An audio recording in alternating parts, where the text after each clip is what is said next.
Reka twongere tubasuhuze kandi tubahe ikaze bakunzi bacu ba Deep News TV, twizere ko mumeze neza cyane mu bice byose muherereyemo bigiye bitandukanye. Mu nkundire tugaruke kuri iyi nkuru, aho abanyamerika bose biraye mu mihanda bamagana ubutegetsi bwa Perezida Donald Trump. Byaba byaturutse kuki?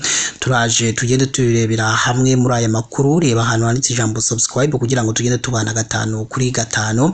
Imyigaragambyo yagutse yo kwamagana ubuyobozi bwa Perezida Donald Trump yabereye mu mijyi yo muri Amerika itandukanye, bikaba bibaye ku nshuro ya gatatu habaye imyigaragambyo yiswe No Kings, mbere yigeze gukura abantu amamiliyoni. Abateguye iyi myigaragambyo bavuga ko bigaragambije bamagana politiki za Perezida wa Leta Zunze Ubumwe za Amerika Donald Trump, zirimo intambara yo muri Iran yabanziriza n'abasohoka muri Amerika ndetse n'izamuka ry'ikiguzi cy'imibereho muri kiriya gihugu cya Leta Zunze Ubumwe za Amerika.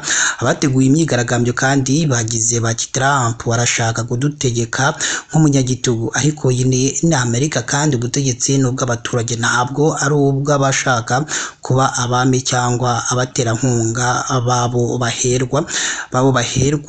Umuvugizi wa White House we mu Cyongereza yise imyigaragambyo Trump derangement de la session, maze avuga ko abantu bayitaho gusa ari abanyamakuru bahembwa kugira ngo bayikurikirane, nk'uko inkuru dukesha ikinyamakuru mpuzamahanga BBC kigomeza kibivuga.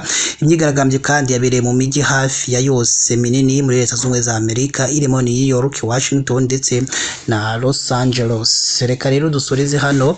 Murumva ko abanyamerika basizoye, basaze, bose barimo baramagana ubutegetsi bwa Perezida Donald Trump, bavuga ko nyine arimo arabayoboza igitugu kandi bo rwose ngo ntabwo babikozwa. Reba ahantu handitse subscribe kugira ngo ujye ukandaho kugira ngo ibintu bijye birushaho kugenda neza cyane, ujye ubona update gatanu kuri gatanu hano kuri Deep News TV.